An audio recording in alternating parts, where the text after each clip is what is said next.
gifts of sacred places. My sister and I guided a group of foreign tourists through the sacred places of the mountain range. Our spiritual tour route passed through unique spots where every tree, glade, canyon, and waterfall were true natural diamonds. But this wasn't the only thing that attracted the Finns, French, Italians, Germans, Spanish, and Greeks. What intrigued them the most was the hidden knowledge of the shamans, and the fact that many occultists, and now even ethnographers, consider these places the historical and religious center of the entire Earth.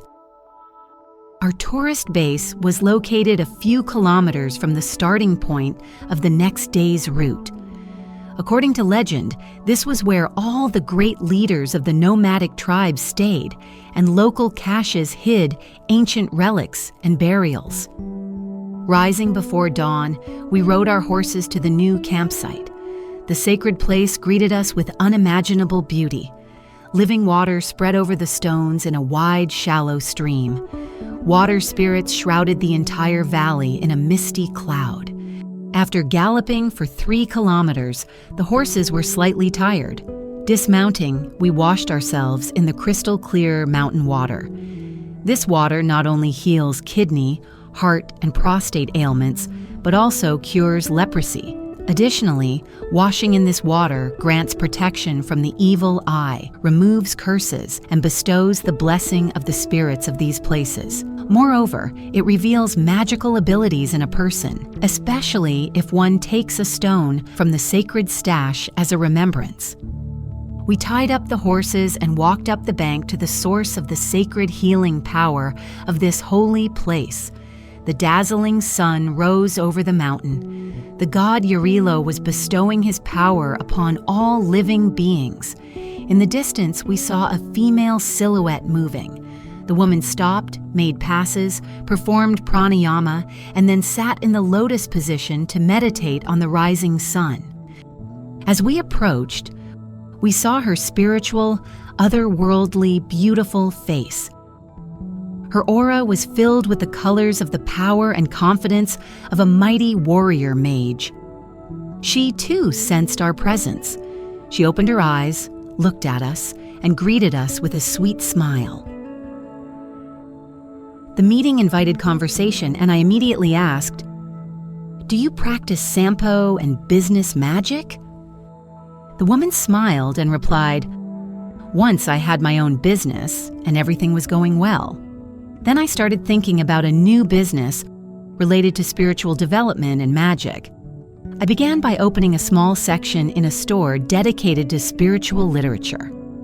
Before that, I contacted a large spiritual center and found out that they had a vast selection of spiritual books, manuals, audio, and video materials. They even had animated cartoons, among which were great and globally renowned masterpieces. A little later, I finally decided to expand and turn the section into a full-fledged store, which had everything from the large spiritual center's selection: books, magical talismans, amulets, audio and video practices, a communication club, and individual consultations. The new business attracted me more and more, and the old one, naturally, took a back seat. It turned out that I began attending seminars of the Great Egregore, where the mentors imparted knowledge from the Great Keeper. They revealed to me a new world in relationships, business, and understanding of cosmic laws. I visited many places of power in our country and abroad, and then organized a seminar in my city, during which the mentor gave me an amulet for eternal youth that belonged to the priestesses of the Great Egregore, and an agartha crystal necessary for business protection. As a result, the popularity of my business grew. People signed up for consultations, acquired amulets, and more spiritual books appeared, some of which I brought from the capital. After one seminar, I received an invitation from the master himself and immediately went to meet him. The moment of contact with the master's energy was unforgettable. After this meeting, I developed the gift of clairvoyance. Additionally, 2.5 months spent near the master revealed to me the secrets of life, time, and success. I received a blessing to organize a travel bureau, and now my clients are not only in my country, but all over the world. I organize trips to places of power in all corners of the earth. Everyone is happy. There are many orders, and in the city, there's a large group with which we hold seminar after seminar. Now I set aside 3 days for myself to rest and came to bow to the sacred places visited by the Master himself. It turns out I had seen them in meditations, but I never thought that in reality they would be even more beautiful. I am infinitely grateful to the divine power and the Master for the happiness I can now experience. We were filled with silent awe by this story. "Peace to you," was all we could say. Then, bowing, we went to our horses, who were already waiting to carry us to the extraordinary people who had come to the sacred places. We knew for sure that today would be a day of great revelations, granted to a person by God, the higher powers, and the great teachers of humanity.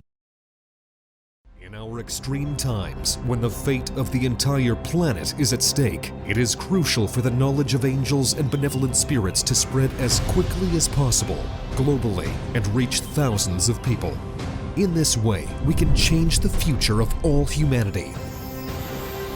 Which is why we are addressing you, dear soul of light. Spread the knowledge about our wise books and films. Share links to videos or cartoons.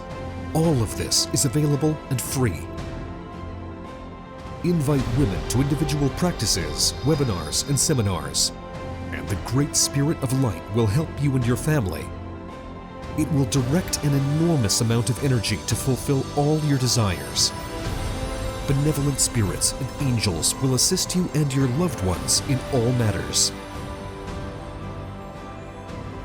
A thread of light and love extends from your heart to the hearts of thirsty women, and the creation of good and the dissemination of enlightened knowledge throughout the world begins. Become part of the mission of light. Help people, and God will help you.